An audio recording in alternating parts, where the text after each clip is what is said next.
सभी का मैं नमन करते हुए सामने बैठे हुए अपने भारतीय जनता पार्टी के सभी कार्यकर्ताओं, मैं आपका भाई, आपके बीच का आपका बेटा, आपसे अपील करता हूं कि बाहर का व्यक्ति आपके दुखों में काम नहीं आएगा। अगर आपके कांटा भी लगेगा तो उसका एहसास आपके इस भाई और बेटे को हो सकता है, लेकिन बाहर का व्यक्ति आपका सिर्फ वोटों के लिए इस्तेमाल करेगा, फिर ढूंढे भी कहीं नजर नहीं आएगा। सारी बातों पर मनन करते हुए आप भारतीय जनता पार्टी को वोट दीजिए। मैं आपसे वायदा करता हूं कि इस क्षेत्र का सम्मान और आपकी तरक्की आपको लाकर दूंगा। जय। योगी जी का उद्बोधन सुना, अपने प्रत्याशी का सुरेंद्र नागर जी का उद्बोधन सुना। क्या जेवर में पुनः कमल खिलाना है कि नहीं खिलाना है बताओ।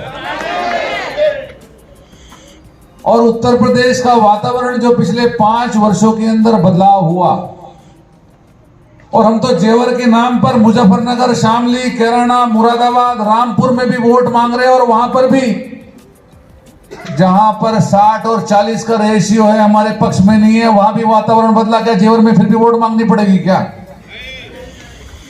जेवर का नाम तो आज केवल पश्चिम उत्तर प्रदेश और देश में नहीं, विश्व के कोने कोने में जिस विधानसभा क्षेत्र का नाम हो, वहां पर भी अगर आप लोगों ने एक तरफा मेड़ा नहीं फेरा तो काम कैसे चलेगा ये बताओ। उत्तर प्रदेश के नक्शे पर जेवर की खिड़की जब खुलती है तो पूरे उत्तर प्रदेश में कमल के फूल खिलते हैं। ऐसा जेवर विधानसभा क्षेत्र जिस पर माननीय नरेंद्र मोदी जी ने उन्होंने आकर खुद शिलान्यास किया हो, जिस जेवर एयरपोर्ट का, जिस जिले के अंदर फिल्म सिटी बनने वाली हो, जहां का वातावरण बदलने का काम, और जिसके वातावरण बदलने से पश्चिम उत्तर प्रदेश के कोने कोने में लोग खुश होते हो, और जहां पर आकर के वह भी अपने सपनों की उड़ान जहां से भरने के लिए अपेक्षाएं और तत्पर हो, ऐसी जेवर विधानसभा क्षेत्र के हमारे प्रत्याशी, इनको जिता करके इस बार प्रचंड बहुमत के साथ आपको लखनऊ भेजना है। उत्तर प्रदेश के अंदर वह 2012 से 17 का जो कार्यकाल था, और उससे पहले बहुजन समाजवादी पार्टी का जो कार्यकाल था, वह मैं आपको याद दिला देना चाहता हूं। बहुजन समाजवादी पार्टी के कार्यकाल की पहचान उसका पर्यायवाची भ्रष्टाचार से होता था। समाजवादी पार्टी का कार्यकाल अखिलेश यादव की सरकार, आजम खां की सरकार, उस समय उसका पर्यायवाची गुंडाराज और पलायन होता था। कोई काम बिना पैसे दिए जाने होता नहीं था। शाम को 6 बजे के बाद बहन बेटियों के साथ छेड़खानी होती थी, दुराचार होते थे। उत्तर प्रदेश की पहचान उसका पर्यायवाची कैराना और कांधला के पलायन से होता था। उत्तर प्रदेश की पहचान यहां पर होने वाले सुरक्षित माहौल से होता था। और कभी दिल्ली में अगर मतदान की संसद में बात होती थी तो कांग्रेस के साथ यही बहुजन समाजवादी पार्टी और समाजवादी पार्टी मिलकर के देश के अंदर धारा 370-35 से उसको हटाने से रोकने का काम संसद में होता था।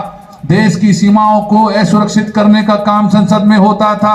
देश में नागरिकता संशोधन कानून को रोकने का काम संसद में होता था। तो उत्तर प्रदेश की इन बहुजन समाजवादी पार्टी की सरकार को उखाड़ फेंकने के लिए आप सब लोग यहाँ एकत्रित हुए हैं। क्या आप लोग 2012 से 17 गुंडागर्दी फैलाने वाली, वह उत्तर प्रदेश के अंदर मुजफ्फरनगर दंगों को कराने वाली, कवाल कांड में सचिन और गौरव की हत्या करवाने वाली, क्या कैराना, कांधला और मुरादाबाद, मेरठ और रामपुर से पलायन करने वाली, क्या आजम खां और अखिलेश यादव की सरकार को पुनः लाना चाहेंगे? क्या लाना चाहेंगे कि नहीं लाना चाहेंगे? उत्तर प्रदेश का जो परिवर्तन हुआ है, उत्तर प्रदेश का जो पर्यायवाची बदला है, उत्तर प्रदेश की जो पहचान बदली है, अब उत्तर प्रदेश की पहचान माननीय प्रधानमंत्री आदरणीय नरेंद्र मोदी जी की प्रेरणा से, उत्तर प्रदेश की पहचान माननीय योगी जी के नेतृत्व में यह पहचान बदली है। अब उत्तर प्रदेश की पहचान अयोध्या से प्रारंभ होती है, काशी विश्वनाथ के मंदिर से होती है, और कांवड़ यात्रियों पर होने वाली पुष्प वर्षा से होती है, बांके बिहारी के मंदिर से और बरसाना की होली से होती है। अब उत्तर प्रदेश की पहचान महिलाओं बहनों की सुरक्षा से होती है। अब उत्तर प्रदेश की पहचान पलायन कराने वाले जो लोग थे उनके पलायन से होती है। तो एक बार मुट्ठी बीच करके संकल्प लेंगे। जेवर पे पिछली बार जितना मतदान हुआ था, यहाँ सम्मानित मंच बैठा है, वेदराम भाटी जी बैठे हैं, अमित चौधरी जी बैठे हैं, सुरेंद्र जी बैठे हैं, सभी हमारे सम्मानित भाटी जी हैं यहाँ पर। सभी लोग एक बार हाथ ऊपर उठा करके प्रचंड बहुमत से, प्रचंड आवाज में इस बार जीत दिलाने का काम करेंगे कि नहीं करेंगे? आप लोग संकल्प लेकर के जाएंगे यहाँ से। आज भारतीय जनता पार्टी का एक एक कार्यकर्ता संकल्प लेकर के जाएगा कि इस बार जेवर में पिछली बार से दुगने मतों से जिता करके इस बार हमारे प्रत्याशी धीरेन्द्र सिंह को भेजना है।